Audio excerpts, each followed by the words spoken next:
What's up mga kapops? For today's video, magluluto tayo ng paanong manok at saka lieg. Luluto natin mga kapops, kaya umpisa na natin. Let's go! So yan nga mga kapops, mainit na yung ating kawali. Lagay na natin yung mantika. Yan. So igisa na natin yung bawang, sibuyas, luya, bawang.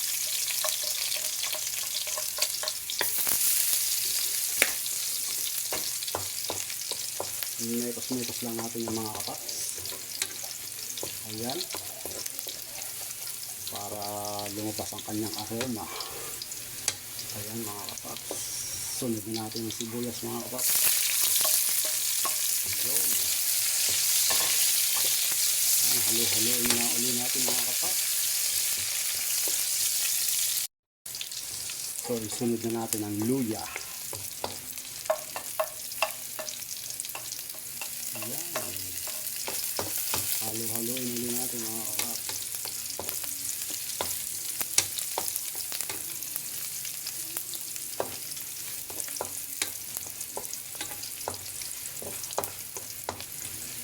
Ilagay na natin yung pampabang niya.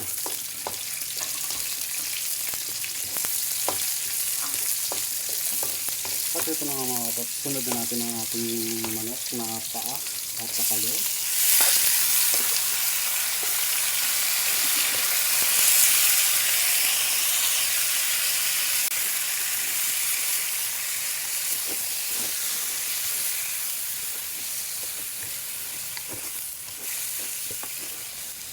Kailangan natin tumakas ng mga kapops. Lagyan natin ng paminta. Ayan ang paminta ng mga kapops. Lagyan natin ng baking soda. Lagyan yan. Pampalasa. Haluin natin mga kapops.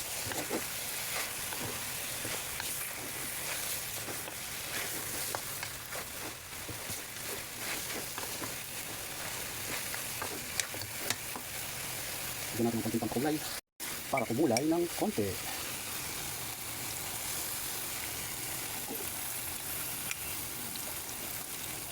Okay yan, kapops.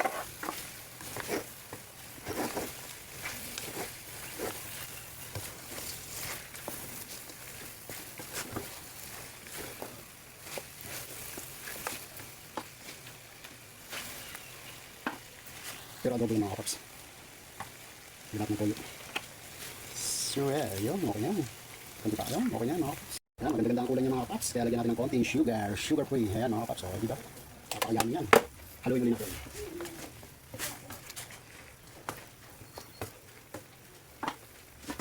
Yan, hintayin natin siyang maluto ng gusto mga kapops. Takpan na natin.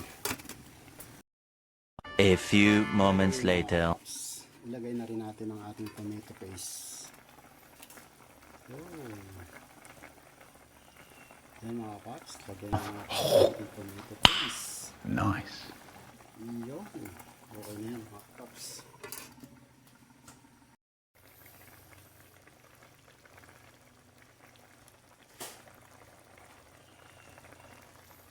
So, takpan ulit natin. Hintayin natin medyo matuyo ng konti mga kapops. Muli natin bisitahin ang ating recipe. Yung nakita nyo naman mga kapops. Oh my gulay.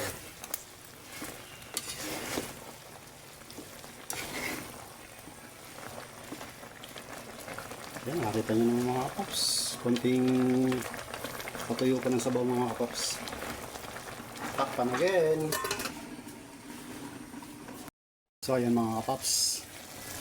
Mga kapops, etong sili na to super anghang daw. Kaya dalawa lang ilalagay natin mga kapops. Ating hiwain muna ang sili na to. So ayan mga kapops, salahiniwa ko at amoy pa lang talagang napakasobrang style.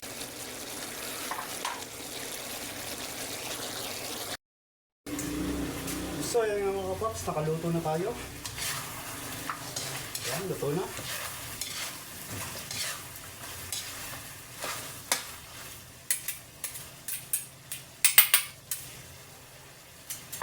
So, yung mga paps, hanggang dito lang ang ating video. Bye-bye!